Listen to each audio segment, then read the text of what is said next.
Assalomu alaykum va rahmatullohi va barakatuh. Aziz obunachilar, aziz ko'ruvchilar, Hyundai Palisade katalizatorlarini ochganmiz aka. Buni ochishimiz sababi katalizator chek yongan, kislorodni tashkil deb o'ylashgan. Bitta ikkita joyga kompyuterga ko'rsatishdi.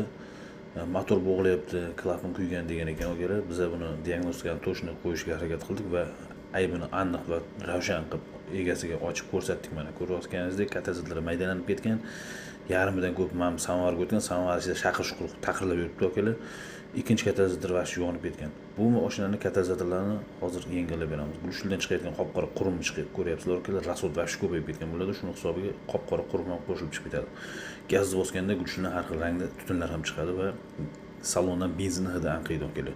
Shunaqa holatlar kuzatiladigan bo'lsa, olinmaslik aloqaga chiqadi. Mana shu ko'rib turgan detallar hammasi katalizator, любой mashinaga katalizator bor akalar, Matiz Mix'dan boshlab Gelikgacha hammasiga topiladi akalar. Rabochisi ham, arzoni ham, qimmati ham. Aloqaga chiqaveringlar.